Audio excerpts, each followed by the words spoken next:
Welcome back to the Stache Club Wrestling Podcast, folks. I'm feeling pretty good. My name is John. My name is Jimmy. Welcome, everybody. Feels like a little bit since we sat here chatted. You know what I mean? How you been? How are things? We have a lot to go over. I am glorious, my friend. Thank you for asking. You know, my neck is a little sore. Okay, I think sitting front row at a wrestling show might hurt the neck. I think I have something for me. Oh. Let me pull out my prop of the week. You know, maybe you can tell. There we go. Little neck cushion. It's a Cowboys one, too. Oh, wait, it's the Dallas 21-point comeback. I know we have a lot of Birds fans on Stache Club airwaves. I'm sorry, but I'm not sorry. Go Cowboys. Big week for Jimmy from the Q. Big week for Stache Club. Big week. It was what a time it was. Yeah, I mean, great place to start. But before we dive too far into it, I do want to get some plugs off. Folks, if you're listening, I'd be surprised if you weren't subscribed, but please subscribe. Tell a friend about the show. We have our own stuff. We don't plug our own stuff enough, but I got music on Spotify under Raspy Taylor. I stream on Twitch and YouTube. John Moonsalt on there. Jimmy, hit us with your plugs. I'm on the fast track for 1,000 YouTube subscribers. I'm at like 600 now. I'm trying to think of like creative ideas. Will I shave my head for 1,000 subscribers? I don't know. But yeah, you can subscribe to the YouTube. Check out all my future projects I'm working on, and yeah, vice versa. John has some good stuff too. His music's fire. Thank you. Stache Club on fire. Yeah, over on this side of things, we have a Patreon, patreon.com/Stache Club Wrestling, where you can hear a bonus weekly episode of us chit-chatting. I have a good top 10 list I'm going to debut on the Patreon. Ooh, yeah. Okay, Yeah. Interesting. Can we reveal what's the top 10 of, or you want to keep Top that? 10 songs to celebrate getting laid. Okay, so not even like while getting laid. No, just just like celebrating. You put the headphones in after a mediocre like, performance, and you're just like, you know what? That was hell awesome. Yeah. Best 30 Hell seconds yeah, of the week. Right. The song is even longer than the, you know? Yep. But yeah, I think that's a great place to start. We kicked off our week. This is last Wednesday, the day after we recorded last week's podcast. And we want to give a big shout out to AEW. Thank you so much for hooking it up. For those that don't know, aren't tapped in on our socials, AEW put us ringside in Boston, front row ringside. I made a little bit of a video on here. It's kind of, I put it out with initial thoughts, and I used some of our footage. But I definitely want to take this time to hear from you what you think, and kind of like me reflecting on it after a week. But like to kick things off, genuinely one of the best nights of my life. Like I had such a good time. We had Stache Club Faithful coming up during the show, after the show, and I don't know your thoughts, but when the story I've been telling to people or whatever and talking about it is when we went down the stairs and you go to the floor and you have to show the usher your ticket. And we got escorted, I guess, by the usher to our seats, right? And we go, and we're going past the place, because I looked at the seating chart beforehand. We're going past that area, and the guy takes a right turn into like the front row. I thought we were taking a shortcut or something. I was like, this is kind of a weird shortcut. And he goes, all right, F6 and F5 right here. And I disagreed with it. I was like, three different times, like, no, we're in section blah, blah, blah. And he was like, yeah, right here. I was like, no. But the realization of sitting there and just like, oh my God, we're sitting front row. Like an unreal experience. Ever since I was a kid, it's been a dream to always sit front row at a pro wrestling show. And thank you so much to AEW for that experience. And I can't thank them enough, and staff and all involved and people at Gannis Arena. But haven't heard really your initial reaction too much. So what what's going through your mind? Man, first off, I want to share the same sentiment of thank you AEW, thank you Stache Club, and thank you for putting me on this goddamn channel. It really a few times that night I kind of really realized, holy shit, how lucky am I to have fallen into this gig, and so thankful for all the viewers that made it possible, AEW that made it possible, and you made it possible. So thank you. Yeah, I'm glad. Sorry, not to interrupt you. I'm glad you said. I do want to take a moment as well to be like, we wouldn't have gotten there without the you watching / listening to this video now, whether you watch the quizzes or the pod every now and again. Like yeah, would not, that and many other things that have happened and will happen would not have been possible without you folks. So thank you so much. But sorry, go ahead. It meant the world. Bucket list. I've never sat front row before. Even more recently, in the SmackDown I went to in the summer, like I sat Loge, and that was the closest I ever sat for then. I couldn't believe then, but then here's the thing: if you don't believe us that we didn't know we're getting front row, one, we have screenshots of the text that John was sending me. He circled the area that we thought we were sitting in. So then I'm kind of going into it thinking like, you know what, like, you know, obviously, you know, content purposes, be great to get on TV somehow, right? And especially on the floor, you have a good chance to. And of course, I was kind of going in my mind of like, you know, our friend of the show, Alex, Queen of the Ring, got on AEW TV, went viral. So like, oh, maybe I can get like a viral moment if like, you know, on the floor, if you know, the Death Riders are coming in, maybe I can interact with them in the entrance on like that side of things. No, we pull up, we are front freaking row, and even more proof that we didn't know. I would never have shaven the neck beard had I known we're going to be front row and then also on TV 30 seconds into the broadcast. Yeah, dude. Unbelievable. My mom texted me like, I just saw you on TV. And then like a bunch of you guys started tweeting us like pictures of your TV or whatever of us like there. And just like, it was crazy to see. And even more proof that I did not expect what we end up, you know, being blessed with. I pull up to the function and my phone's on 35%. So I can't even like, you know, the whole dopamine rush of living in 2025 is to not experience the moment, but of course post the moment. But you know what? It kind of forced me to kind of not be on my phone as much, even though like the sexual tension to kind of be on your phone, especially when you're blowing up on Twitter for being on TV, is like, oh, it's such a tough thing. But then also the dopamine of watching, you know, great professional wrestling right before my eyes.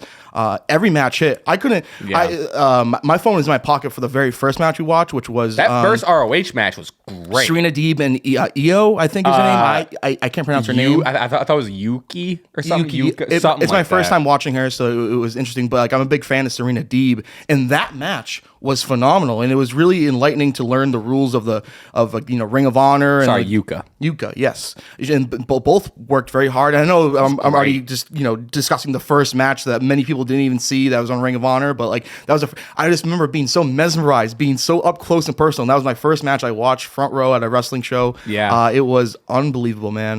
Never forget that moment. All the interactions that we had with the wrestlers. Should I list them? Oh, I mean, yeah. So I kind of revisiting counting that night. It is crazy how like many just like glares and looks or whatever. But you had some very funny ones. Go ahead. I mean, the MVP interaction, which I feel is very stupid, and I'm kind of curious from MVP's perspective of looking at me because he's making the entrance to the ring, him and Bobby Lashley, who are just like, you know, actual Greek gods. And he's kind of, MVP's looking down at us and he's chirping right at ringside, right where we're sitting. And at first I thought he was talking to the gentleman beside us, you know, some kind of radio guys, kind of cool guys, whatever. And I'm like, wait a second. I think he's talking to John. And like, he was like pointing. He was not pointing at you. I swore he was talking to John, and especially too because he was saying goofy, which like, I mean, I don't want to say you look more goofy than I, but. And then too, I was kind of thinking like, oh, like I want to interject and kind of, you know, talk shit to MVP, but this is kind of John's moment. Like I'm let John kind of, you know, interact with MVP. But then I'm like, wait a second, I have the MJF scarf on. He's definitely referring to me. Yeah. So the whole time MVP was talking crap to me, I was just kind of looking at him like, not knowing he was talking to me. Once I realized he was talking to me, I lost my mind. You look goofy. Yeah, I was chirping him the entire time, having the time of my life. And then of course there was, you know, Daniel Garcia definitely knows who you are, I think. Yeah, me and Danny had a little funny moment. Was so cool. I didn't really talk about too much on the video, but like there was a moment. So here's the thing: is like I know what our demographic is, and also being at like other like indie shows or small wrestling promotions, and like wrestlers our age and like a little younger or whatever, you know, have like come up and say, oh, like I watched the show and I know BDE was telling me a story about like how some of the wrestlers backstage at TNA were like, oh, I like used to watch you or whatever. That's awesome. So it puts into perspective like, oh yeah, like these wrestlers are all wrestling fans and they all, you know what I mean? And like, not to blow smoke up your ass, but you're very recognizable, I think, at this point of wrestling. Well, I appreciate that. Fan culture, I think. I appreciate that. But then, so Danny being like, he's I think a couple of years younger than us, so he's around our age, and he was like on the floor selling, and I kind of went like, hey, Danny. And he like looked up and he kind of gave me almost like a, wait, are you? Like that sort of thing. Yeah, and I kind of looked back just like, so I don't know. There might have been, I'm not trying to like gas it up too much, but there might be a little It felt like something was there. And then of course we both friend of the show DG maybe. We both ended with the Danny Garcia dance, which is really fun. But yeah, so if Danny, if you're a friend of the show, I can't imagine he's a pod listener, but if he's a quiz listener or whatever, Danny, shout out you. I also got to affirm to Megan Bain that I will be getting the tattoo. That was a riot. That was a really funny moment. Not only did I think she definitely remembered what it was a little bit. She heard me. Not that it wasn't a chirp, but it was kind of more of a again affirmation, kind of just letting her know I'm working on getting the tattoo. And then she kind of went like good. And then I feel like something clicked in her head from the tweet a couple months ago, and then she was like, "I've been waiting," and I'm like, "Oh shoot, well, let's go! I gotta get that." So that was a really cool moment. Like there was many times I rewatched Dynamite and Collision back, and there was many times like I heard myself on the show, and like it was like when Orange Cassidy, a couple people got thrown right to our barricades. Yep. That was also insane to experience. Someone like you see on TV, yeah. But like Moxley throwing Orange Cassidy to us. I didn't rewatch back the whole show, but like. I saw clips or whatever, and we're like in the background going, "Whoa!" as like people are getting thrown in, and like we were like all over that show apparently. Yeah. No, it was and even like being right there, and you're notably not the biggest Bucks fan. No, but like. When you're right there, feet away from these wrestlers, and we're on this podcast, or even if you're in Loge or the nosebleeds and you're hollering stuff, it's a lot different to like, and everyone's this is all playing and being fun. But it is a little different to hit someone with a "you suck" when these jacked wrestlers are like a couple feet from you, and you're like, I'm not saying nothing, John Moxley. You know what I mean? The Bucks came out, and I immediately go to you. I'm like, I could take them. And then Nick Jackson did the most athletic thing I've ever seen in my life. I go, I have no chance against either Buck in a fight. Both those guys they really again opened my eyes. Again, I'm admittedly not like the biggest Bucks fan, but like I really enjoyed their match. Yeah, that they had. Match. Like again, my kind of beef with them is like, oh, it's too choreographed, whatever. It was choreographed from at least my point of view, being front row, but it was so seamless and perfect. Each stop and go, it was so entertaining, so good to watch. I think that match was actually better than their pay-per-view match of Full Gear. But again, ringside bias is probably showing there. But that's my show of the year, ringside bias. Right. I mean, we got to see Okada. Yeah. We got to see Kenny return and do a little run-in. We got to see Mercedes Moné add another belt to her list at the main event of Collision. Thank God. That was crazy. Yeah, you almost knocked my iPad just hit the monster, but didn't knock it over. I was doing a boom. That was crazy. Big Boom AJ. We got the Costco guys. Just a unreal night. And again, thank you so much to AEW and those that those of you that helped us get there, and also people involved with hooking us up with tickets, and also like they're to be clear and transparent. We weren't paid or anything. We did just get hooked up with free tickets. We weren't paid or anything. And we weren't even like told to post anything. Like we weren't told like, oh, do this many story posts or make a video. So all that stuff you saw of us posting stories and like whatever, none of that was, it wasn't any sort of like, we'll give you this but they were just, it was the generosity of them being like, here, you know what I mean? I saw some comments from, the Stache Club faithful of like, oh no, watch a bunch of fans call you guys, shills or I didn't see much of that. I didn't see any of that besides a few of the comments. More comments being like, here we go. People are being mad. And like, there was like a couple on Twitter, because of course it's Twitter. Yeah. But other than that, like, and like maybe we didn't hit the algorithm of, people that are just, hate anything AEW, but sure. It was kind of refreshing seeing that people weren't being very divisive or like, calling us out for being like, pretty much everyone was very happy. It was really nice. Really, really cool. Really cool. Tony Khan liked our thank you tweet on the Stache Club Twitter. That was pretty cool. That's awesome. Just a unreal night. And then I got 2 beers in me, and I went right to the merch table. I spent like $70 in merch after 2 beers. You're like, I really needed that shirt. Well, what was a little bit in me too, is I felt guilty for being there for free, where I was like, well, I gotta give AEW and Agganis Arena some money. Yeah. So hence, like, well, I'll buy a couple beers and I'll buy a shirt and a hat or whatever. Absolutely. But yeah, just a absolutely unreal night. I could talk forever about it. Me too. I haven't seen my friends in like a little bit, but I was telling you off camera, I got like that Friendsgiving coming up and seeing some friends next week, and I'm very excited to just chat their ear off. But yeah, and genuinely, not to we're gonna go on to the topics and whatever today. But I had a moment of reflection, whether it was like posting on Instagram or whatever. Like the past 2 or 3 weeks has been insane. Because the week before sitting front row at Dynamite, we were both at Cena's last match in Boston, right? And we also both paid out of pocket. Well, you got the birthday, or not your birthday, but like hooked up, whatever. Yeah. But like still, people, me, you, whoever, that was out of our pocket, but like worth every penny. And then the following week was sitting front row at AEW. Like just an insane couple of weeks, and like wouldn't be in that position or anything without y'all listening, Absolutely. And you put it in perspective for me, because like you're so right. And like I made the joke about 80 times already, but I was sitting with Bobby Heenan, the highest seat in the Garden. And then fast forward a week, I'm sitting at the best seat in the house. Crazy? Like it's crazy. Absolutely, how this beautiful podcast can bring us, an assortment of places. I can't get over it. It's so nuts. It's been a year. I was like thinking about it earlier about like, if I do like a year recap of at the year recap or whatever, and like I got the chance to go to SummerSlam and hang out with a bunch of like creators and going to all these indie shows, and wrestling's as crazy of a year it's been for multitude of reasons. Like it's also been a banger of a year. Like shit's been crazy. People are still posting that content creator porch picture. Are they? No. I was gonna say, I haven't seen that in a minute. It was a moment though. It was a moment. Yeah. Shout out everyone. But all right, folks. We'll go on from that. If you want to see, some footage, some of our live reaction, whatever, go check out the it's like a half vlog, half narrative thing that I posted on the channel. With that said, before we go to wrestler match of the week, and then we're going to dive in, a lot of this is the predictions. We're going to get into predictions and stuff like that.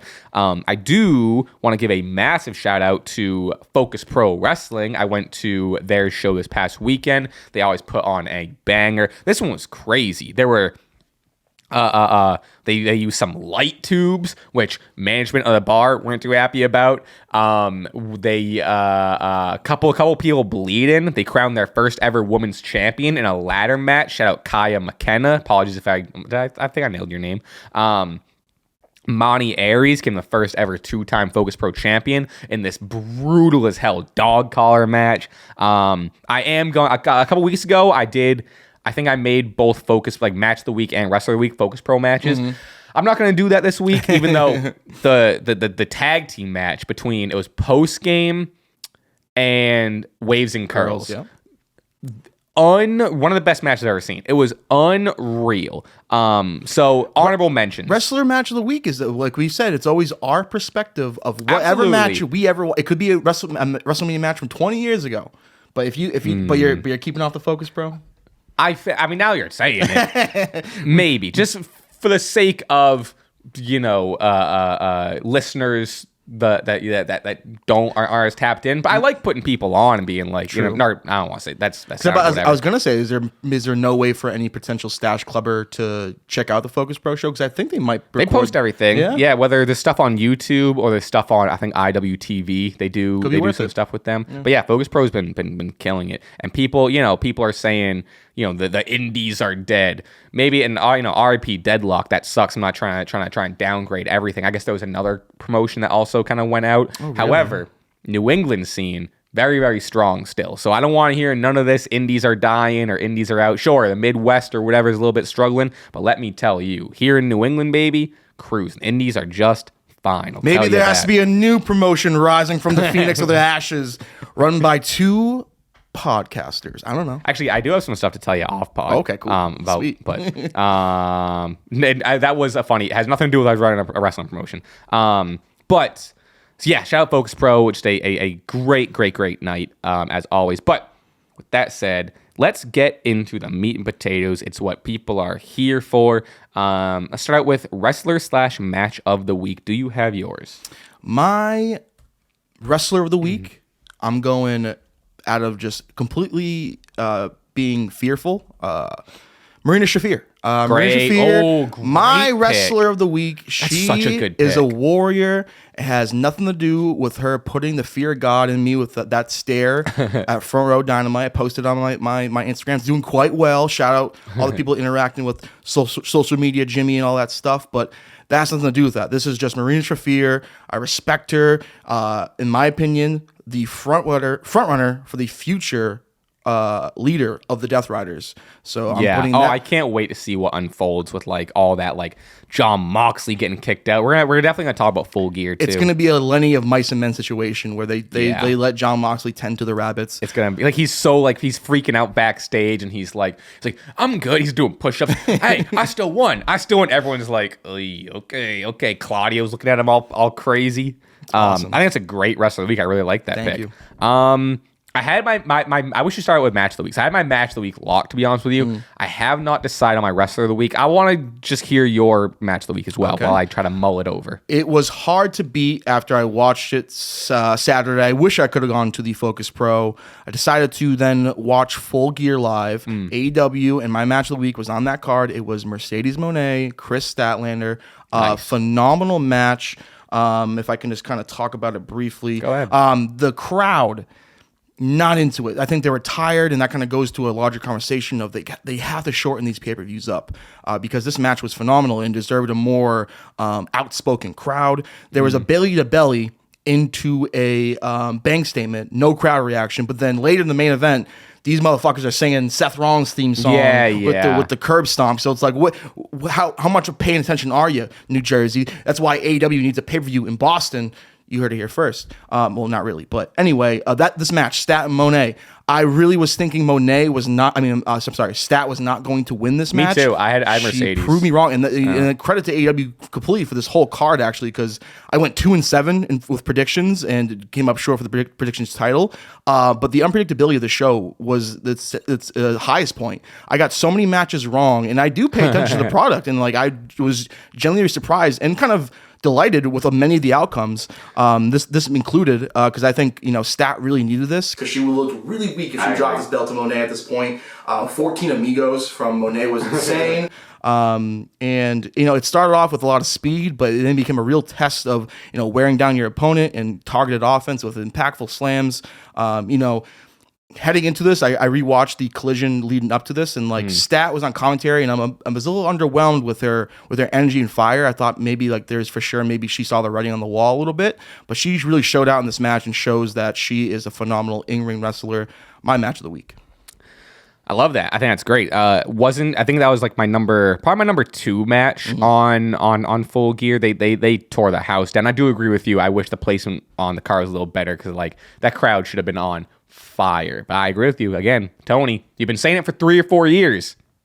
Pay-per-view in Boston. I'm saying you need it. I'm gonna start with my match of the week because I like to have my match of the week and my wrestler of the week different. Yeah. But if you're in match of the week, sometimes it's like you're probably also there. You know what I mean? So I think I'm gonna call it a cop out. But my match of the week is Kyle Fletcher versus Mark Briscoe, with Mark Briscoe winning that TNT title. The ending of that match with the froggy bow, off the ladder through the table, and there's still tacks on it. This match was brutal. The whole pay-per-view was brutal. They killed it. I was really happy to see.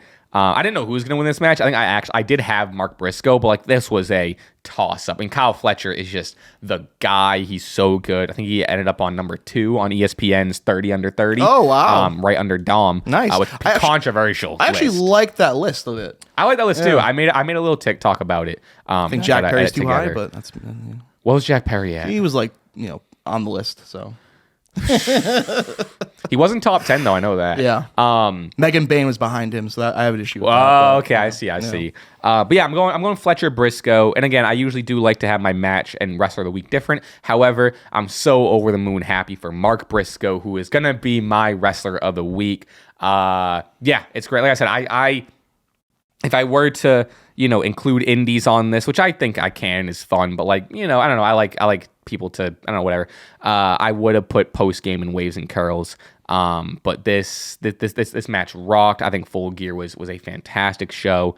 I believe that's their 6th match of their series, one-on-one, which Yeah. is like they're developing into a generational rivalry. Sneaky contestant rivalry there. I don't know what the record is. I am curious what like how many wins and losses they each have. But hell yeah. Okay. Let's take a pause on AEW. So we've definitely talked a lot about AEW, but I do want to talk about later, some Full Gear results. You mentioned Stat. We obviously have a new AEW champion that Massive. is massive, also controversial. I'm curious what you think about that. But we have some housekeeping to do first because the SCW Predictions Championship was on the line for Full Gear, and as you noted earlier, you didn't do too hot. I also only got 2 correct, so we ended up tying. Oh, wow. I did. You threw in the gauntlet last minute. I did keep mine to 6 matches. Also, there was like 3 more matches that got made. Yeah. So we weren't able to super keep up with like all predictions, but predictions we did do. I believe I only got 2 correct, and I think they were. I got Mark Briscoe, and I got FTR. And yeah, what are the 2 matches you got? Do you remember? I got FTR. And you got Darby and Pac, right? Or no? Pac won. So yeah, I went Darby. Oh, you went Darby. I went Darby. So yeah, I think I got Omega in the Jungle Book, and I got. I think they lost. Omega and Jungle. I thought the Bucks. Yeah, the Bucks won. Actually, Yeah. You're right. Oh, so I got 1. I got FTR, and So you had Fletcher. I might have just got 1. You might have had. I might have just counted the one. stats. Maybe I counted an extra match that I predicted, perhaps. Maybe. But Either way, a tie will go to the runner. So that is a retain for the SCW Predictions Championship. However, as we all know, we're both fighting champs on this channel. So in that same spirit, I am a fighting champ. And this SCW Predictions Championship will be on the line this Saturday. We're talking about a stream. I don't know yet. I have some things to figure out. You said you're down, so that's a good check mark. But I can say, if it's early in the week, Thanksgiving's busy, but if I'm available to stream, I can at least say that there will be a Stache Club stream, and I'm very down to do it together right on the couch. If I'm not available, we'll obviously keep things posted. Jimmy, you said you're probably gonna stream on your channel. So regardless, you will see my face on the internet reacting to Survivor Series. Hopefully on the Stache Club stream, guys, pressure John into doing it. Call him Hollywood John. put the clamps on him. Let's make this happen. Honest, it's likely to happen. Yeah. But I can't. I would feel bad giving a guarantee right now. That's fair. But keep your eye out on social media, and we'll obviously, if it's happening, we'll make the post. It's been a while since we streamed. I would love a really good one, a really active one. So that'd be huge. Crack a couple of beers, watch some WarGames matches. I'm down for it. We could play Wade Boggs. We could play Wade Boggs. What do you do? We both get white T-shirts, and then the contest, the game is basically just drink as many beers as possible. And then for each beer you drink, you write one on your chest. Oh, I thought it was gonna be like a wet T-shirt sort of contest. We could also do that too. That'd be great viewership. But we could do like maybe 2 beers per one, because like size difference. Okay. So I it's see kind what of fair, saying. Interesting. But yeah, so I don't know what to predict. We'll get right into it. I don't know if you have your predictions ready. I don't know if we're both kind of doing it live. But regardless, big match feel. I just wish we knew, because there has to be a 5th match, right? There has to be a 5th match. Well, that's what I'm thinking. So confidence points gets affected by how many matches there are. Of course. But we were talking off pod, and like the SmackDown results are available, and to my knowledge, there's been no additional match added. So I at this point, I'm pretty convinced we're keeping it at 4, which like is I for a Survivor Series, I think this might have been the same problem I had like last year. This sounds familiar to me talking about it, but I think for Survivor Series there should be at least 5. But like the WarGames matches are gonna be so long. Cena Mysterio is gonna be like such a spectacle too. But it is an ESPN show. I feel like the WrestlePalooza was pretty short too, for what it's worth. Yes, WrestlePalooza was very short. So maybe that has something to do with it. Given that there was an unfortunate injury on Monday Night Raw, maybe they can throw in one of the tournament matches on the card for Survivor Series. But then again, we've already, the results for SmackDown are already there. So we don't foresee a 5th match being added, but it does throw a issue for confidence points. But I do have my confidence points ready. I do have my predictions ready. I don't have predictions though, but I do have spoilers. And yeah, I mean, how about Brock Lesnar and that botch last night? You're jumping all over the map. I know, but like, that was so funny though. That was crazy.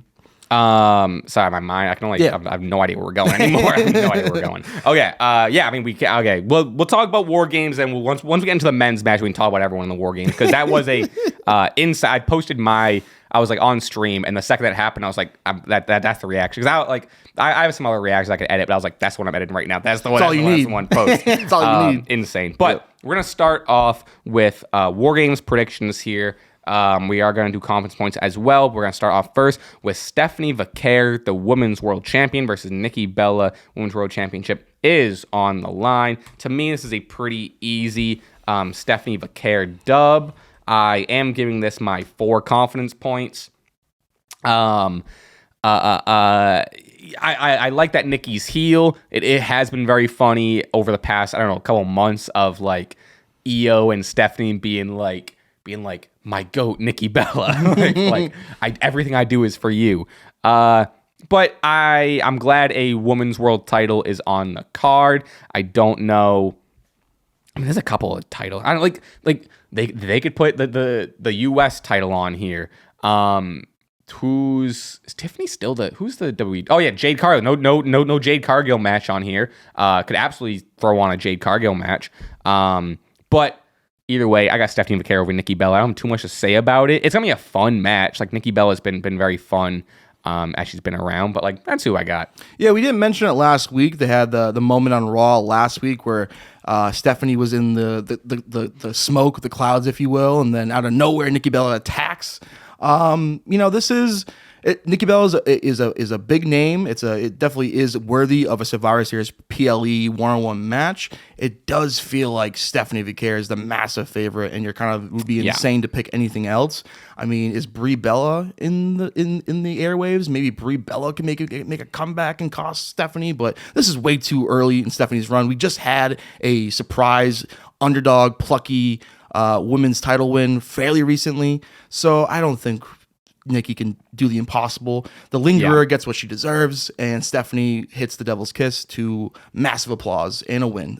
4 confidence points. I hate to copy you. But it's the smart pick. It's the smart pick. Now, with that said, the rest of the other 3 matches, I think are, I don't know how you feel, to me, very unpredictable. Okay. We'll end with the War Games matches. We'll go right to John Cena versus Dominic Mysterio for the IC title. Cena obviously going in as champ. This one I don't know.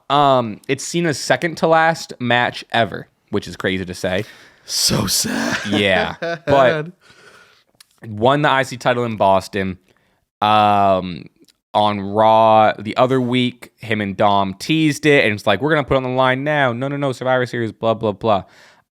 So the whole conversation or speculation here is like, if Cena wins, I would imagine that assumes that he's going to be like, oh, I'm going to defend it at Saturday Night's Main Event, and now his final match is no longer going to just be a tournament winner gets to face him, but the tournament winner also gets a shot at the IC title. And I think that honestly, I like that direction. If Cena wins and whoever beats Cena is also the new IC champion, I think that's great. Also, though, Dominic Mysterio has been killing it with the IC title for the past X amount of months. So, one, getting the IC title back on him if you're not going to do anything with Cena for the last match with it, getting the title back on him is great. Also, it's a fantastic heel win for Dom and Notch in his career to get a dub over Cena at Survivor Series in his hometown of San Diego to win back his title in his second to last match.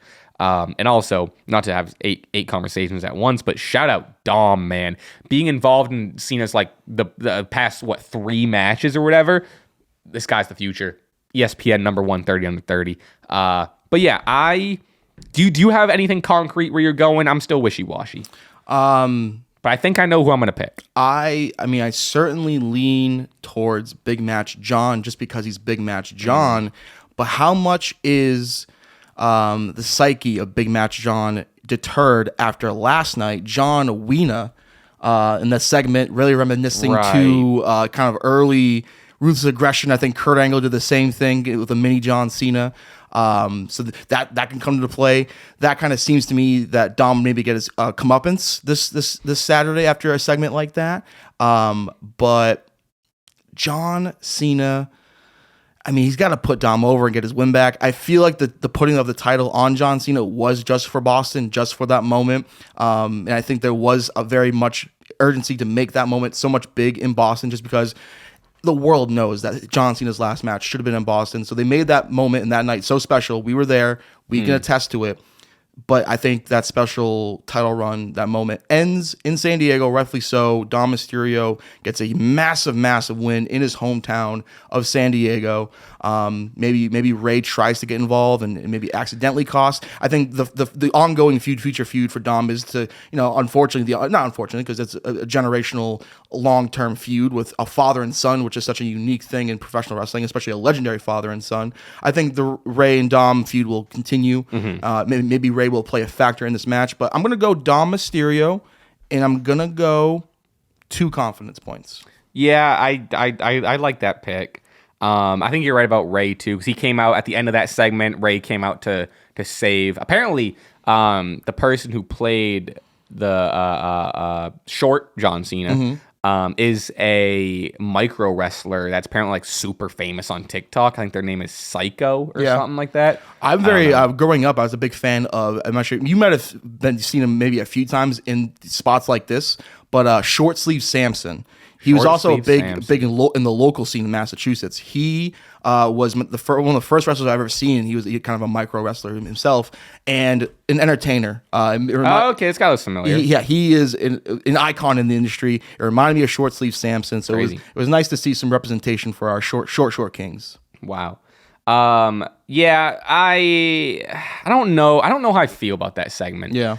Like, I think first of all, when Cena's music hit, instantly I was like, for a little bit, it got me. No, me, oh, really? Me, I was like, I was like, smart. Dom's 1,000% doing the heel. Like, I didn't think anyone was gonna come out, right? But I thought like the music was gonna stop and Dom was gonna do a classic like, ha ha ha, got you or whatever. Did you ever see Shawn Michaels in Montreal? And right, he hits Bret Hart's thing and like, who's your daddy? Right. Love that heat. A little unfair, but then kind of pays off with John Cena, and then that whole segment. I can see it. It is kind of past its we've seen this before type thing. I suppose I'm like 50-50 on it, where it's like it is like such classic like early 2000s heel. Like it's great old school, and like Dom embodies an old school heel. Like a lot of what he does is like an ode to the early 2000s and the 90s. Obviously Eddie Guerrero being like his biggest influence, and he keeps up kayfabe, and it makes sense that he would do something that would happen in the early 2000s. But like, I don't know, it was like fine. I don't know. I like that like this Psycho guy like got this spot. That's cool for him. Yeah. Massive. But also a little bit was just like, it was, what got me though? When the in kayfabe, the dude went off script and he goes, fine speech. That got me. That killed me. The mini fine speech. The crowd must have no idea what this is, because the crowd didn't pop. He's done fine speech twice, and both times, well, I guess John Cena's done it once, and then Micro John Cena's done it once. But they've done a fine speech, wink, wink, twice. Yeah. And the crowd, it's flown over the crowd's head both times. Yeah. I don't know what the deal is. It must be just like more so over with the internet type fans. I guess so. It's kind of a nod to the smart fans, if you will. Yeah. Do you feel like the micro wrestler forgot his lines at one point? Because Dom kind of like went over and like whispered something to him. I think that was all part of the because he was like, because Dom the thing that Dom whispered to him was like, just go with it. Like you're getting off script, off script. True, I think that was all like a thing, which is very funny that the micro wrestler randomly was just like, nah, fuck you, Dom. I'm gonna do my own thing, and then he gives him a big fucking kick, and then Rey Mysterio feeling sympathy very late for shorter though. guys, very late, a little late, but he has stuff to do. But I don't know. Like I said, I'm 50-50 on this, where it's like I saw the humor in it and I saw the ridiculousness, heel heat of it, but also it was like, all right, like okay, it felt very like Vince booking and just like For sure. you know, Absolutely. They did have the micro stew with the little That was the camcorder. best touch. Crazy. That was the best touch. Crazy. And I think that must have been actual stew following around with the camera. You know, Kind of crazy for a 2.5-hour show last night. There was only 4 matches. no women's matches either, Oof. which is Oof. not a good look. Was like, Yeah. oh, let me tell you, we didn't talk about it. Maybe we will. But that opening segment, What was the? it was segment? Cody, Roman Oh, Reigns, yeah, CM yeah, Punk, all yeah. these stars. And let Yeah. me tell you, could have been an email. Well, you know what I hated too is they after that too they tease the main event and then they're backstage and like Paul's like, all right, it's gonna be Logan Paul versus Drew McIntyre, and we're coming off of the three biggest stars in the match, 3 of the biggest stars in the company, and then it gets announced that the match isn't going to involve those 3, and the Usos get put in there. Wasn't though it announced it was a mystery team for the majority of Raw? Yes. But like obviously those 3 They guys did end up announcing Usos like somewhere in a backstage thing that I admittedly those 3 missed. guys in street clothes though. You knew for sure the 2 mystery guys on the babyfaces team were going to be the Usos. Well, so what I'm saying is like I was hoping because they were leading into that match, and they were even talking about like, and we're gonna have an advantage match, whatever. And you have these 3 massive stars on the show, Yeah. and you go with like the 2, no disrespect, but like it is what it is. The 2 least popular ones, like if I was like I want to see Cody and Punk team Yeah, up. why not? You know, how Yeah. come I mean, obviously the Usos are a team, so like on paper it's like we'll put the team against them. Are but they a like, team because they only come out to one person's theme song? I know, You know? So I don't know if the they're deal a is team. that. But that segment, not much like Yeah, there not wasn't much meat great. in the bone, and then they end with like you guys I thought are. the main event was boring as hell. It I was a didn't like bit the boring. main event. Obviously, I think Brock somehow saved it with his antics, but we'll get there when we'll get there when we get there. But where was I going with this? It was, I mean, not much meat in the bone here. And then the segment ends with again, you're on a team, you're 5-5, you're trying. It's a 5-on-5 match at WarGames. You're trying to get on the same page here, and then Roman Reigns goes, "That title would look pretty good on me," and then they do the ambiguous like, "Well, what are you talking about?" And it's like, dude, shut the fuck up. Roman Reigns in the world title lore.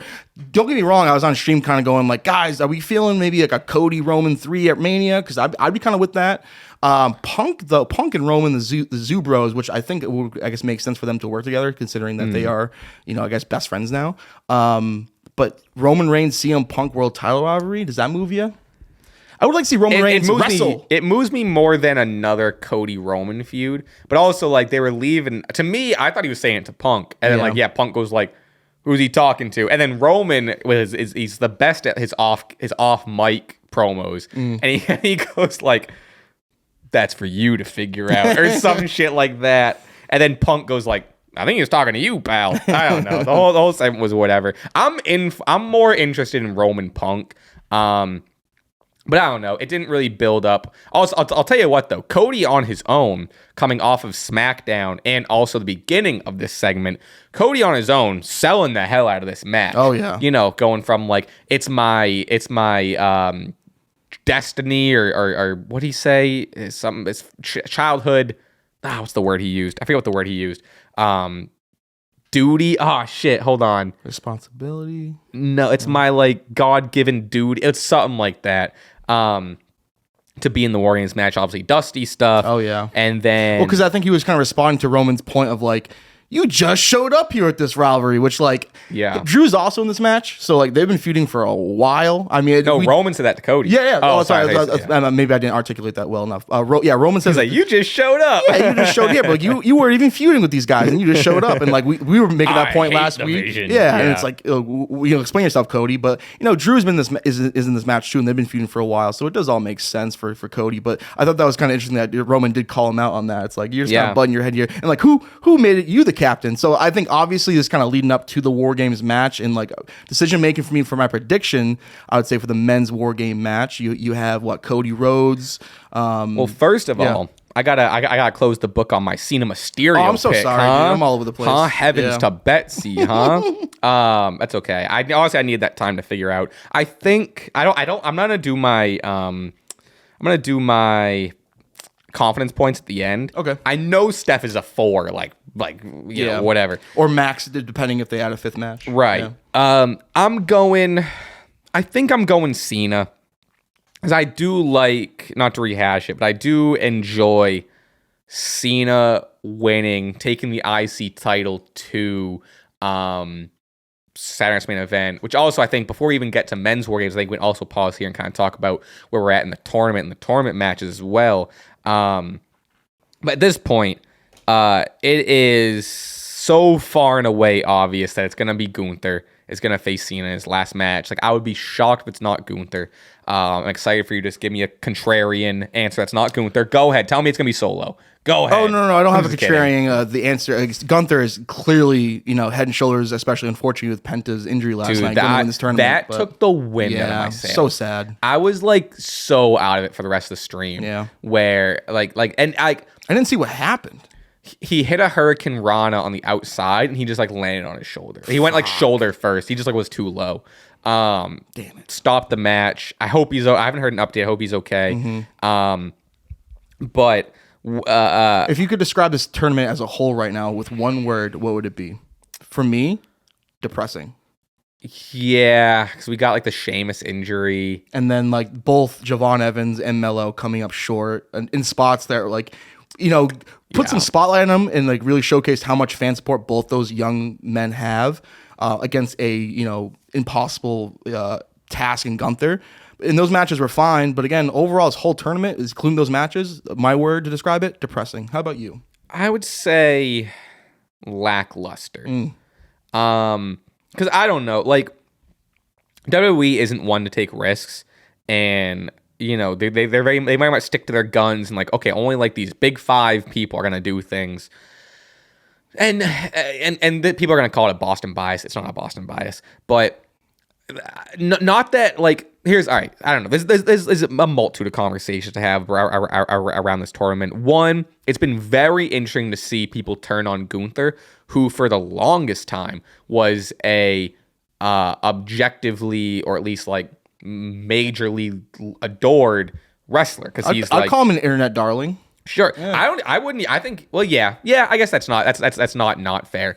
But I think even like to not even put him on this like internet push or whatever. Like I think he was like overall like he's a wrestler's wrestler. He's very old school. I think people like overall adored him. Maybe I'm just seeing internet reactions too, but it's been very interesting. I think it's due to how obvious it is, and I'm someone that always touts like just because it's obvious doesn't necessarily mean it's bad. And I'm not even saying this is bad, but it has been very interesting to see the internet, I guess I can just say, turn on Gunther and people not being as involved in Gunther, because like it's been a cakewalk for them on paper, I guess, or at least it's been so obvious that he's gonna win the whole tournament.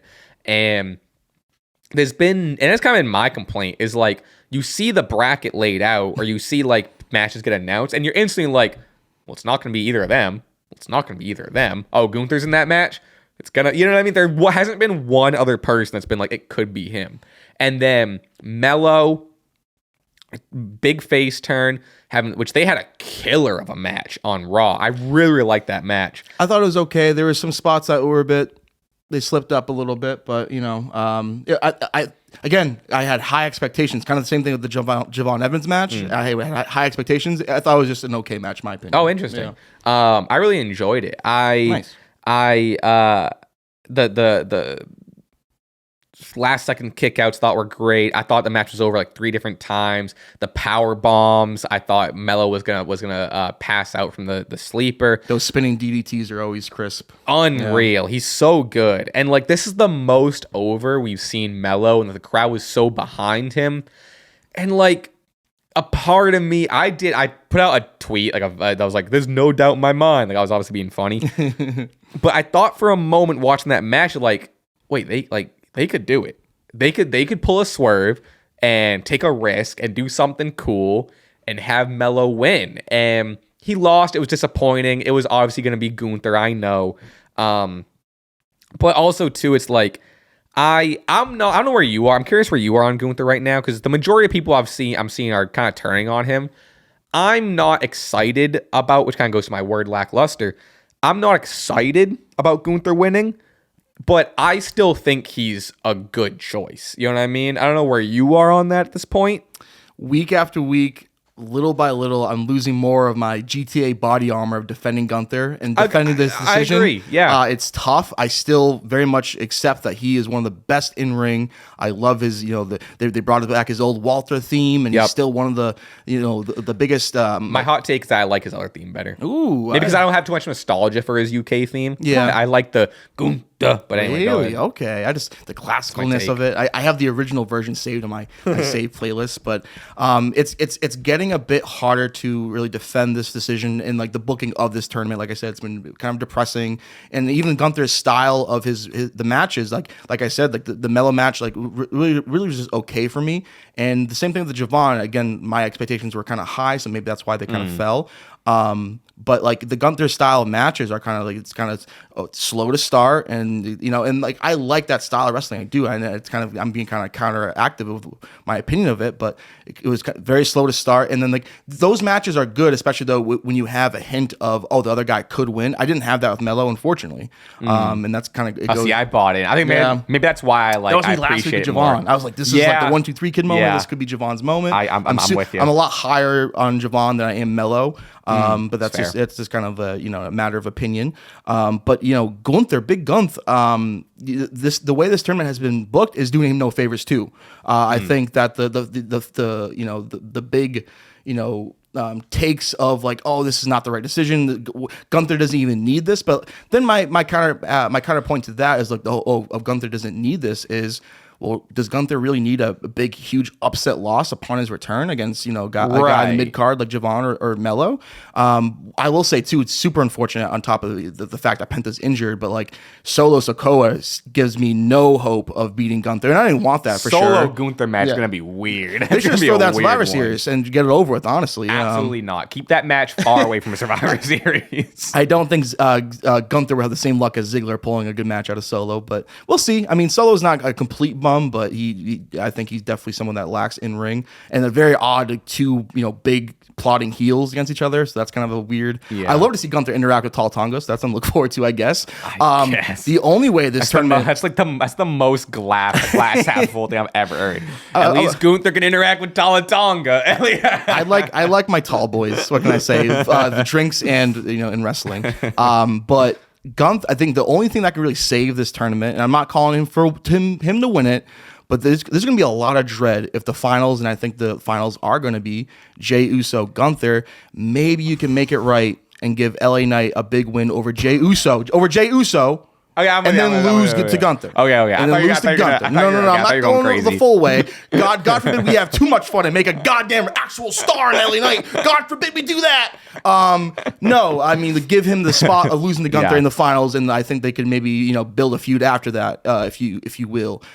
I have another take about John Cena's potential last match not being his last match, but I'll let you talk more about Gunther. I'm now. You want to hear that? Now you got me curious. A guy that is having this. Do you think there's any hope that his last match isn't his last match? This is the same guy that was a promoted WrestleMania main event once in a lifetime to then only follow it the year after with twice in a lifetime. Is there any hope that this is actually leading up to? Because again, you think John Cena retires at WrestleMania? That only makes sense in the grand scheme of things, right? So is there any like speculation or any kind of hope in your brain that this could be a bait and switch? I mean, I'm always in the camp of a never say never in wrestling, like for sure.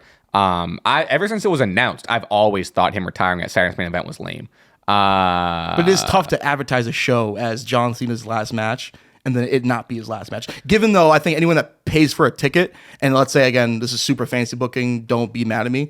The Rock comes out at the end to set up the Mania match, like, or something along those lines. Like a big moment happens to set up the Mania match. Yeah. Would those people be demanding refunds? I think so, kind of. Because given those prices are probably going to be astronomical. Right. So it's like tough to advertise something. Given this all this random speculation from my brain, but I thought I had that thought last night. I'm like, is this because again, this feels so unreal that we're getting so close to the end for John Cena, and it's just Yeah, I don't know. I do think it'll end up being his last match, but like again, I'm a never say never in wrestling sort of person. I've heard speculation, or it's more of just people, not even speculation, hope of people being like, maybe they'll pull a swerve and give us until Mania to make up for what was been kind of a lackluster retirement tour. I don't think that's going to be the case, but like I've heard the hoping and the pleading for it, but I don't know. It's I don't know. This whole retirement tour has been an odd one, especially the tournament. And it does so even like go like back to like who was in it and whatever. I looked at one thing I did almost appreciate when Penta got injured. The look on Solo's face is he looked bummed because I think Penta was gonna win that match, right? But like Solo looked concerned, disappointed that like they couldn't have a match. Like, but he looked very bummed and concerned, which I appreciated, getting that like touch of real Solo as a human. But also, yeah, we'll go back to kind of like wrap the tournament. We do have the men's and men's, women's. A lot to talk about with men's, women's war games. But yeah, I don't know. I guess that's all I have to say about it. I don't want to talk in circles, but Gunther's gonna win. Gunther's gonna win. We're gonna end up probably with Jay Gunther again. I don't think it's crazy though. For I think Gunther. I think they could do it. I think they would do it. Is more so what I mean. I think they could have Jay go over. You asked last week of like, have they ever interacted, Cena and Jay? And we eliminated from the Rumble. We did forget that last eliminated from the Rumble. That kind of started the heel turn. It would kind of be story book. So I don't. And it's also it just goes to my prediction of Cena beating Dom. If they're involved in the IC title, are they going to put the IC title back on Gunther? Maybe. I don't know. IC title looked pretty good on Jay. Mid-card Jay Uso. I know. I mean, we've seen it before. I don't know. We've seen both before. True. I don't know. It's odd. All right, let's go to men's war games. We can kind of talk all things around them to give everyone a update on the final teams. We have CM Punk, Cody Rhodes, the Usos, and Roman Reigns versus Braun Breaker, Bronson Reed, Logan Paul, Drew McIntyre, and Brock Lesnar. It's gonna be a fun match. Both these War Games matches are shaping up to be just car crashes. It's gonna be nuts. I don't know who I'm taking for either. Genuinely, it's a toss up. The team of the Vision could use a dub in the sense of we lost Seth. We're kind of in a rebuilding phase. We're trying to put over Bronson Reed and Braun Breaker. We also have now Brock Lesnar. There's a lot of stuff going on that side. You could also consider them maybe a little bit more cohesive as a unit. A lot of egos on the face side of things, but also it's fucking stacked. Hell yeah, baby. Who do you got? What are you thinking? I mean, I thought for sure this was a primo lock for the bad guys, but then Brock Lesnar slipped up last night, and that slip was crazy. I'm telling you, that really has put a thought bubble in my head of like maybe they really don't want to push this guy who looks as threatening as Solo Sikoa. We're talking ripped pants, Brock Lesnar. We're talking. He's never looked more of an unk in his life. It's crazy. The aura on this guy is gone. Yeah, that's an internet take. I don't think that's a real thing. What, the Brock aura is gone? Yeah. To me, kind of, bro. That's what I'm saying. I like not to put you into you're internet guy, but I think that's very like niche and whatever. I don't think in the grand scheme of things, or even like in the audience, whatever. Well, WWE does not see a lack of quote unquote, or you know what I mean? WWE perspective changes because again, when they posted it on socials, they kept that slip up out. And for a while too, I tried to post my reaction to TikTok, and I swear it wasn't uploading because WWE was blocking it because of the Brock. So, I don't know. Conspiracy we don't theory. want to see it. I don't know. It's kind of weird, but also just and not to open up this can of worms, but the Brock Lesnar, Janelle Grant stuff and the whole stuff of like his vibe towards that. There's many people that don't want to see him on TV, and I kind of feel that almost each and every time he comes out into the arena for these kind of at this point cliche and boring pops and returns of them him coming in. It was the same ending last week on Raw. This basically was kind of just a schmoz. Yeah. But I think there's something too, like Brock just kind of there's definitely something missing with. I don't disagree with that. More what I meant is that like. Because I'm in that same camp, especially with like the lawsuit and everything, and like what he's allegedly done. Like I don't, and also just it being 2025 in general, I don't really care about Brock being on my TV. he's not whether he was or wasn't who he used to be athletically. It doesn't even really matter. I also, a Roman Brock stuff doesn't move me. Like I agree with that. More so, what I meant was like in terms of like it won't affect the booking. Yeah. Because in WWE's eyes, they've been looking over all of that, and he's still treated as this like beast or whatever. Like I don't think the loss of or the slip has anything to do with like it's gonna end up being with the booking. But I for sure get what you're saying in terms of like fandom. Yeah. I mean, the people that already like weren't against him, which like whatever. Which is crazy that it takes a slip for people to start being like, but I guess I kind of misunderstood kind of what you were saying, but that's totally fine. But I don't think it's going to affect the booking at all. But even if that thought too of like the fan perception and like this moment on Raw, which is like the most viral moment from this Raw, I think maybe could even aid them in a reasoning for them to go over. They need to look strong in a match where they're facing an all-star team, but an all-star team that is kind of divisive and they have their issues. These five badasses on the other side. Oh, Logan Paul not really much of a badass, but him and Burt Texas are going to have a generational rivalry. Who is Burt Texas? Burt Texas. I've been seeing. He's one of the hottest guys on the indies, dude. His character work is like phenomenal. I saw like something going on. He like did like a. Yeah, who is he? I think he was on OVW for a bit, but Is he this football player? No, John Burt, Texas wrestler. He had a tryout for AEW, I think, and then nothing comes up when you Google his name. Burt Texas? What do you mean? That's the Logan Paul video. He's talking about Burt Texas in that video. But there's no picture of Burt Texas. Is him? Is Burt Texas? You'd think there'd be a photo. Who the hell is this guy? I'll look him up on Twitter. But why is his name so prevalent all of a sudden? Burt Texas? Yeah. Well, I mean, the Logan Paul video, and then he's just. If you go under my tweet there, I think I might have linked one of his matches, or my favorite match of his. You said what? Where do you want me to go? There you are. I didn't realize that was you. And then I reposted Logan's TikTok, and that's the Burt Texas video. Oh, is he a child? Well, I mean, aren't we all kind of children at the end of the day? So confused. I don't even want to. All right, we're moving on. We're moving on. Where was that? This Logan, not much of a badass. I think the heels division really need a dub here. So I'm gonna pick them for my predictions. It's a good pick. And I'm gonna go full. Oh wait, so I have. I got 4 at Steph. 4 Steph. I forget who you said. Two Dom, and then I go 1 division. Yeah. Yes. That's smart. Yes. Again, like looking at, I gotta reorder. I gotta do my predictions again. I'm gonna go. Go ahead. 3 division. 3 confidence points on the division. The women's one is tough to call. Yes, that's like a freaking toss-up, in my opinion. I hate my booking because I have Stephanie winning, Cena winning, which I'm not confident. That's gonna be my 1 probably, and then like. I just keep looking at the men's team. You're telling me Punk, Cody, and Roman, and I guess throw Jay in there, are losing? Like that's I don't know. Well, Roman Reigns is a liar. If you recall, what was that pay-per-view Clash at? No. When he Crown Jewel, he lost to Bronson Reed.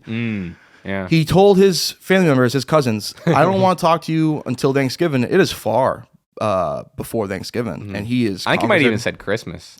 Did he say Christmas? I think that was the thing. He skipped it right over Thanksgiving, and we were like, "You're not gonna see him Thanksgiving." And here we are, the week of Thanksgiving, and they're in the WarGames together. So I think that's gonna play a factor too. I think Jey Uso's ego. I think he's gonna have a dark night of the soul, and I think he's going to really realize, the only thing that matters in this business is me, and not these other people that Roman Reigns, the weird comment of like, my cousins are my investment. Like, okay, yeah, I've been invested in them since the start or whatever. Yeah, weirdo. God, I'm gonna just say faces, and we'll keep it pushing. But my predictions might very well look totally different come Saturday. But I'm gonna go the faces strictly because I'm looking at these names, and granted, you can have Jimmy Uso eat the pin, you know what I mean? A lot of people saying that. I don't like that. Big Jim looked good last night on Raw. He's the man. Have someone else take the pin. Have Cody Rhodes take the pin. My QB1. He's protected enough. But you are, it's kind of what we talked about at the beginning of this, is like the Vision could use a we're a formidable team sort of win. And I am curious, which granted, like Logan Paul is like a full-time part-timer, but I am curious how much involved he is going to be in the vision post this. Curious what's going to happen for Drew, and also curious where Brock's going. Again, given everything we said, like, is he going to still be a staple? Are we really actually leaning back into Roman Brock? Like, there's a lot. I don't know. What stinks about this is, like, as we're like talking about it and as we're like dissecting it, I'm like caring less because like the match doesn't matter. There's no the stakes. Match doesn't matter. There's no stakes. I've been saying that for weeks. I would say you've been the one kind of touting that, and like once this match ends and the dust settles and all the testosterone like, lowers, then what? You know what? Who wins this match and what do you gain from it? Is Brock just going to go away? I will say I'm very curious to who goes viral from this match: Logan Paul or Braun Breaker. Those two guys are, generational, big time, big move guys. Logan obviously doing some kind of jumping off the cage into something, or Braun spearing someone through the cage. There's going to be one of those two men will for sure go viral, and then that'll be kind of make all this kind of worthwhile to a degree. I will say maybe you're kind of on the side of Logan Paul being in the vision still, right? Because I for sure think no. I think you're kind of leaning towards. I mean, like, I guess it's gonna be a we'll see. At least like as of now, I think he is, and it's mainly might just because he is part of the WarGames team. Sure, but he comes out with the vision. He's like right in the center. He's where Seth used to be. He's right, buddy. But he was in the locker room with them. He got bitched out by Paul Heyman though. Right, like, oh, he's gonna wrestle. No, he's gonna wrestle. No, you're gonna wrestle. Which is nice to see Logan Paul have a match on Raw. That was kind of I think that was surprise. That was good to see. But I think I at least for like the time being, he is a part of the vision. But I am curious to see like post this. Granted, because like you we're want not him to see be? him. I like it, to be honest with you. Yeah. I think I like it. You have that charismatic guy in place of Seth Rollins. Not that he can replace Seth Rollins, but like, I like it if it gets him on TV regularly, because I think like his backstage promo was really good. I think he has the chops. You know what I mean? Big win last night. And then two, I mean, it definitely was kind of an improv type move, but I think they should maybe play off the fact that Brock, after, eating his ass and falling after his pyro, put his little hat on Braun Breaker, kind of sunned him a little bit, kind of a little fun, I kind of get that move. It's like, I'm sure like you ever fall down and you just kind of like, you get up, you pop up and you jog it off and you're like, haha, I'm good. You know what I mean? So literally last week, John, I fell on my face in front of old ladies and I immediately just kind of sprinted away from them. Exactly. So like him needing to play it off and put the cowboy hat, like, I'm just having fun. I'm a silly guy. Like I understand where he was coming from. That was the move for sure. The image of like Paul Heyman just like looking down at him is so funny. Yeah, it's like, what the hell? So good. All right, let's go on to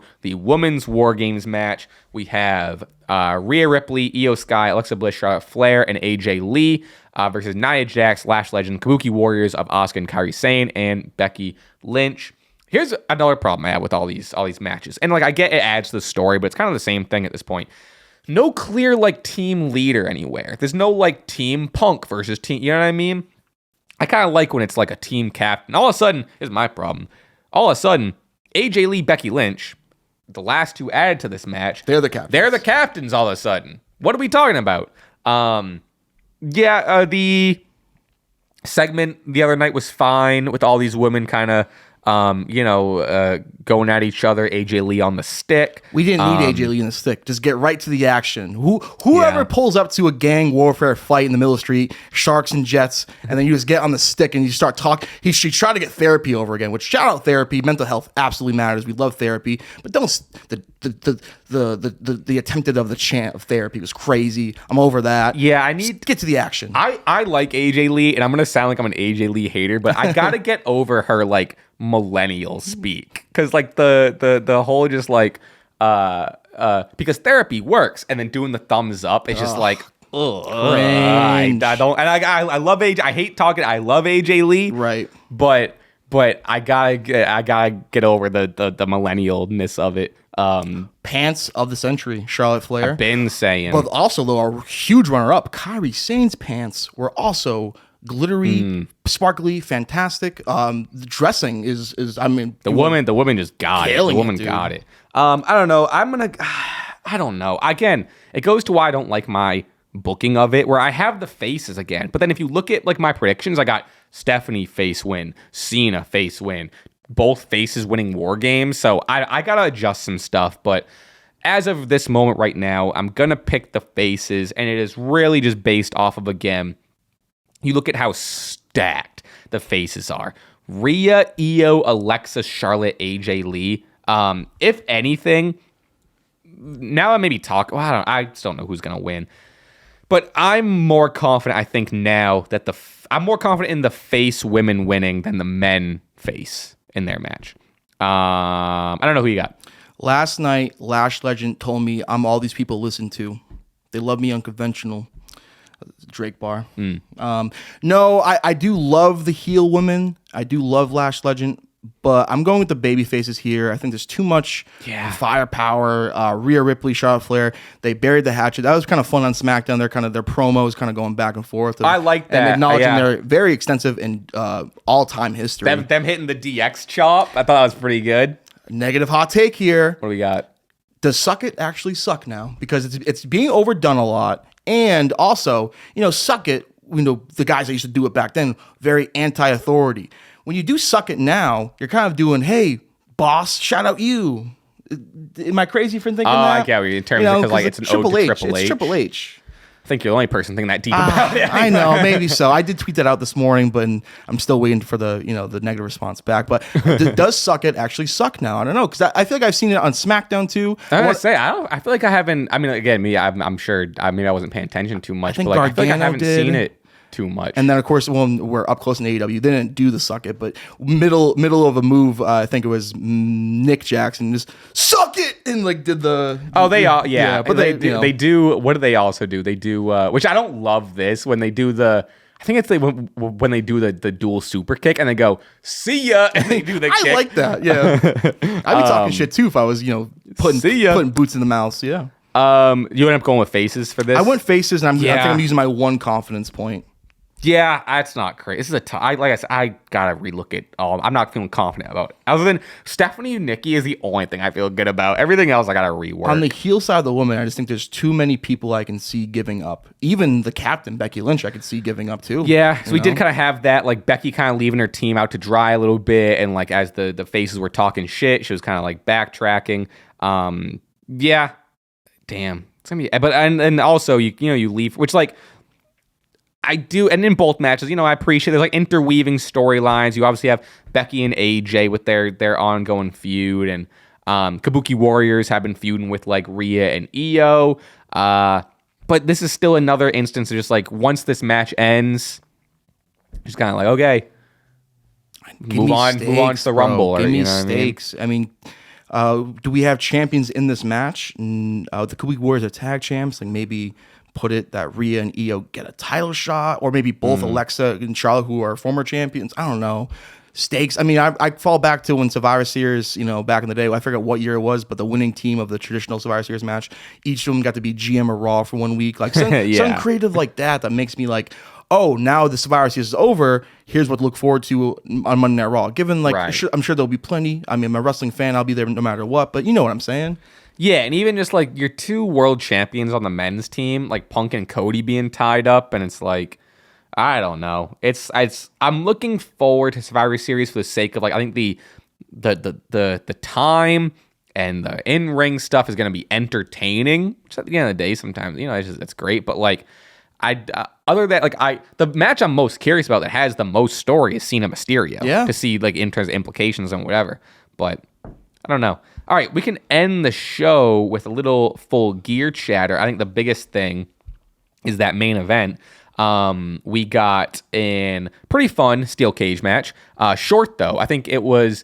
I saw a statistic that it is the shortest AEW main event in history, with coming in at a little over 14 minutes. Wow. Yeah. Brutal. Beat the shit out of each other. Samoa Joe did end up getting the dub through a little bit of a little or a lot of bit of stuff happening, but Samoa Joe, your new AEW champion. A lot of people are really pissed at the Hook involvement. Yeah, I don't know. Where do you want to start on Joe? Well, First of all, I got to apologize to Samoa Joe. I think it was 2 weeks ago, and I think it was on the Patreon because I was looking for the clip. I ended up clipping you kind of somewhat predicting the finish of this match a few weeks ago on the podcast. Right.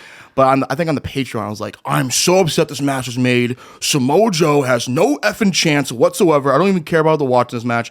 I then changed my opinion after seeing, some of the TV. And of course, like being reminded Samoa Joe is definitely among my, top 25 favorite wrestlers. Right. He's the man. And regardless of maybe, in my opinion, what I thought was going to be a predictable world title defense of Hangman Page, God, was I absolutely shocked and then also delighted that my boy Hook was the reason. I mean, I'm definitely the minority, seemingly, it feels like, but and maybe I'm like the one of the worst people to give an opinion on this, given that, I'm not like the biggest AEW locked in fan, but I certainly, at points were, and I'm someone that for sure, like, has been following, the world title picture in many ways, and it's almost like Tony Khan saw me front row at Dynamite. It's like, what can I do to book the main event of Full Gear to make this guy's week that much better? And it was this. It was Samoa Joe getting a huge, unpredictable world title victory that completely shocked me.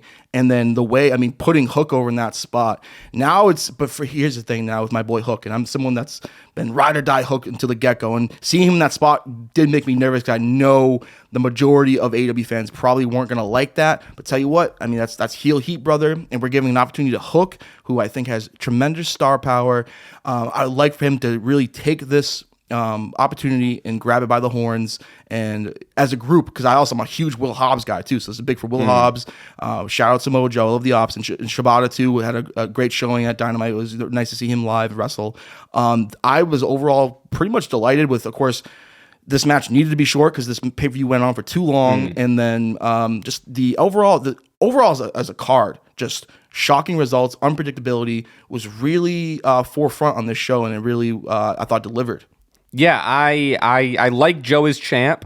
He looks like I had a similar reaction of, like, I was skeptical about, more so not, I wasn't skeptical about like Samoa Joe winning. I was more skeptical about Hangman losing, right? I think we were talking last week, like, it feels too early. This feels like a important defense for Hangman, but once you got in that match and you saw that image of Joe bloody fucking red with that title, you're like, oh, of course he's the shit. He's so fucking good. He's Samoa Joe. I think it's something a lot of people, including us, might have forgot about or just not put enough stake into it. But also, you have Hangman on the other side, so I think that's fair. The Hook stuff, I don't feel too strongly either way. I think it's funny, but I like Hook too. I'm definitely a Hook truther. I'm a Hook defender. Are we protecting our baby boy too much from yes, criticism? 100%. Where I mean, maybe I'll give a little bit of that. My only thing is, like, which again, well, Dynamite's tomorrow. Maybe we'll get some follow up on what the word is. But like I feel like it's been a month or two, but I feel like he kind of just left the Ops and he was doing other stuff, and he was with Eddie, and then like he was doing other stuff for a while, and then just now all of a sudden rejoin the Ops and like coming back in and like shaking the ref and hitting Hangman with the title. Commentary was alluding to, he must have been with the Ops the whole time. Yeah, they were saying that. Whenever you kind of have to, paint that picture yourself, it's never really the most ideal scenario. But I don't dislike Hook getting involved, but I don't know if it needed to basically be the result of the match. But I like where the Ops are now. So I think the Ops have been like a very cool thing that had potential to be like a main event faction, whatever. I mean, Shibata, Powerhouse Hobbs, they had like, other random people in the Ops Dojo shirts. The ideas there, I don't know. I think I just need to see what happens on Dynamite with Hook and Joe. So like I said, I don't feel too strongly. I'm definitely not championing the Hook involvement as much, but I'm also not like dogging on it like everyone. I think it was an interesting choice. I don't know. It's kind of all I have to say about it. I think Tony Khan really was like, I want to make sure Jimmy from the Q likes the main event. That's all I care about. And seemingly that's kind of what it feels like. But tell you what, this was bloody. And the more I've been watching AEW, the more I'm like realizing this is like ECW. This is like 90s wrestling. And tell you what, Yeah, baby. it was shocking to me because I'm so used to main guys of the companies and world champions having long reigns. And this reign for Hangman, I think it was 100 days, which is nothing to sneeze something at. like that. But he's going to be in AEW for the next 15 plus years. He is going to be champion 1,000 times. He should have runs that end shortly, and then they build up a convincing beast like Samoa Joe, maybe more so more so deserving maybe love and nod for perhaps one last world title run, but who knows with Samoa Joe. Yeah. But this really built up a beast, and of course what happened at the end of the pay-per-view coincides with maybe why they were forced to book not forced, but maybe led to book this decision the way they did. Yeah, I kind of forgot. So I watched this like late at night.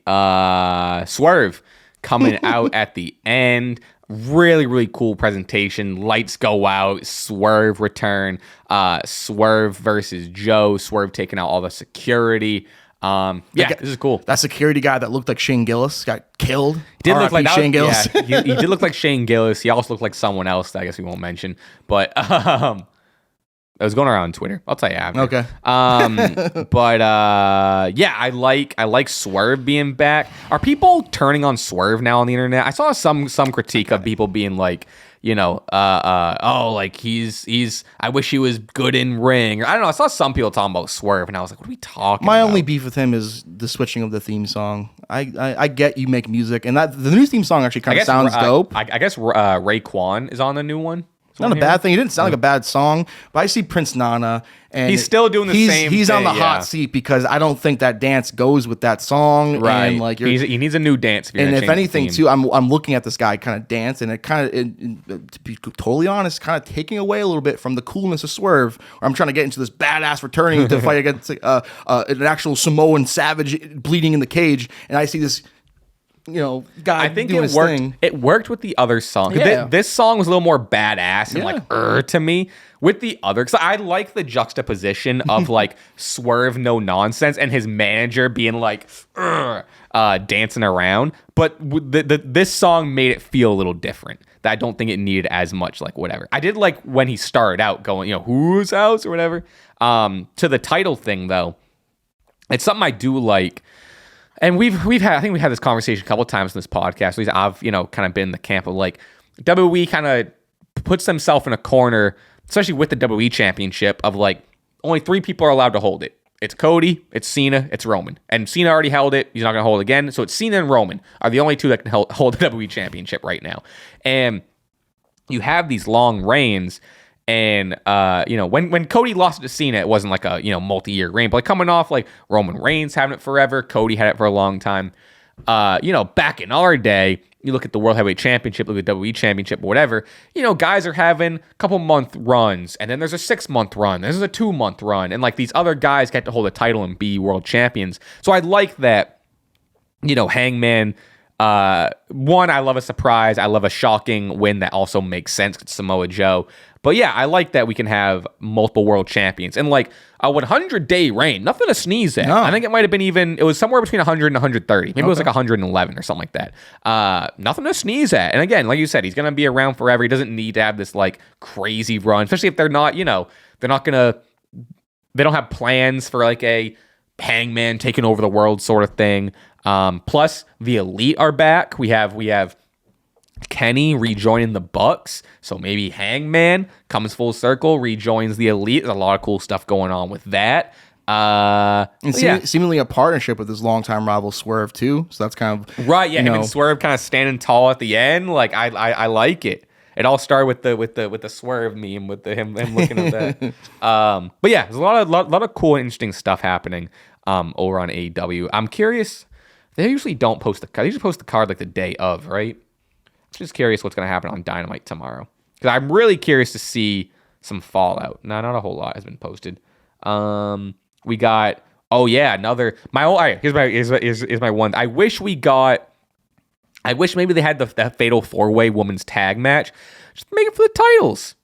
As opposed to like continuing the tournament. Because like, Tony and Mina won. That's great. But like, it did feel like we're at Full Gear, we're at the pay-per-view.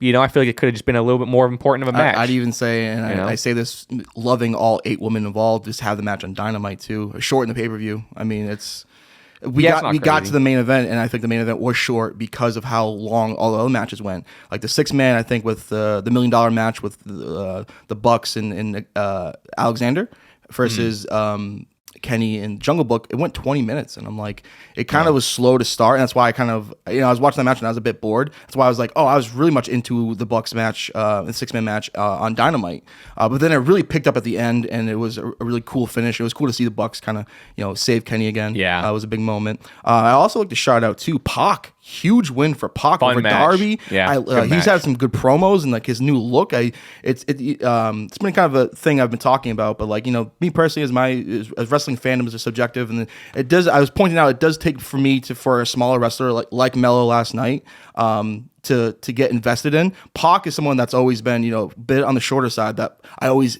love him because he's so believable, and him getting that big win over Darby, I hope you have health insurance. This was a normal match, and this dude took like 4 or 5 bumps that I legit spat my chocolate milk out of my mouth. And he had like he was legit burns that like Pac was like, twisted. Terrible. He's a madman. Shout out Ricochet winning the national championship. I hate the belt is invented, but it looks really cool. It's an homage to history, which I love. And Ricochet too really opened my eyes with his promo and Dynamite, and then this match. He's such a good cunt. He's been killing it. He's such a good bad guy. It's immaculate. So it's good to see him get a pat on the back. And Kyle O'Reilly. What a freaking match that was. I love that. I love how bad Mox wants him to be like the main guy. Like Mox is putting him over. He's killing it. Kyle O'Reilly is someone that, I've always just kind of seen just like a mid-card. He's like a whatever, especially in AEW, but he's been fucking killing it. I wish he was in the Continental Classic. He's not in it. He's not in it. Oh, it's a shame. I mean, I saw this match. I'm like, this is a get back win for Jon Moxley. God, was I wrong? Elevated both men. I mean, I'm kind of over the fork spots at this point, but again, if you're into that sort of thing, it's always a sight to behold each time. Gritty submission style, heavily contested. Just really, the chain spots added the brutality. Storytelling was there and made Kyle look like a big star. What else? We have FTR, new tag champs too. New tag champs. That match went long, but it was in the effort to really put over how strong Brodito is. Like there was many finishes to that match that should have finished the match, but Brodito kicked out, kept persevering. FTR in the year 2025 is definitely not as hitting as past years for me as someone that's a huge FTR fan, but still happy to see them 3-time AEW World Tag Team Champions. Yeah, I'm hoping, no pun intended, but I'm hoping this is a revival for FTR. Because I've loved them for so long, and you're right, they haven't been nearly as hot as they used to be. But if we can, like, the Bucks are face again, seemingly. If we can get, we can get more Bucks FTR. I mean, Brodito has been killing it as a team. I hope they stay a team. So I think FTR can. I hope they kind of, get back. I don't want to say get back in the swing of things. They have still been killing it, but I want to see some glimmers of like that couple years ago FTR.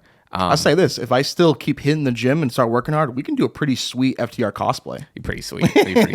I got some Cash Wheeler in me. People been calling me Dax for a minute. True. But all right, folks, I think that's the show. We're gonna hop over to patreon.com/Stache Club Wrestling. Jimmy's been teasing his top 10 list of post coitus celebration songs. Yes. Again, couple plugs, couple things to end everything off on. Stay on the lookout for socials. Either way, someone will be streaming, but the hopes that we're having a dual stream, us together in person, for Survivor Series, but we'll keep everyone posted still early in the week. What else? Well, socials, please subscribe, please do all this stuff, follow us on everything. I stream on Twitch and on YouTube, and I'm posting stuff everywhere. And Jimmy is for Jimmy from the Q on YouTube and everywhere. And we got all our stuff and blah, blah, blah. Everything's linked in the description. Patreon.com/Stache Club Wrestling. Catch us there. We're talking for another hour. We're answering your questions. And we'll see you in the next one. Oh, how about, go ahead. I was going to say, if you made it this far, one of those ones. Sure, go ahead. If you made it this far, who is winning the Continental Classic? Let us know in the comments. Who do you have quickly? 3, 2, 1. I actually don't know. It's probably Takeshi would have been. Takeshi was who I had at the top of mine. Jon Moxley didn't get his ass kicked, but I mean Takeshi's already won. So he has how many more wins does he need? Give him everything. Probably Takeshi. But I don't know. So I'd have to look at the list again. Fair. Who do you have? Takeshita. Oh, Takeshita. Yeah. What I was gonna say is, this is our Thanksgiving episode. I wish I said it at the top. Nice, yeah. But everyone have a good Thanksgiving. Hope you see friends and family and loved ones. Have some good stuff to eat. If you celebrate, and we'll see you. We already said at the beginning, and we're thankful for all of you. That's our Thanksgiving send off, I guess. All right, folks, we'll see you in the next one. Stay tuned for a ton of stuff coming out this week on the channel. I'll tell you this. Video of the year coming out on Stache Club tomorrow. Not to hype it up, but tomorrow. But we'll see you next time. We'll see you on the Patreon. Peace. Stay curious. Top 10 Sex songs that you listen to after you just got laid. I'll admit it here. I'm a Drake fan. Every single year, Drake's my number one artist. I was gonna follow up with a. I love Drake. Yeah. Timothy Chalamet is on Cody Rhodes' podcast. Yes. This week. I can't wait, dude. I'm locked in. I hate to say I love Timothy. I do the John Cena Mickey James kind of pairing on screen. Like I remember as a kid say shipping them. Like I was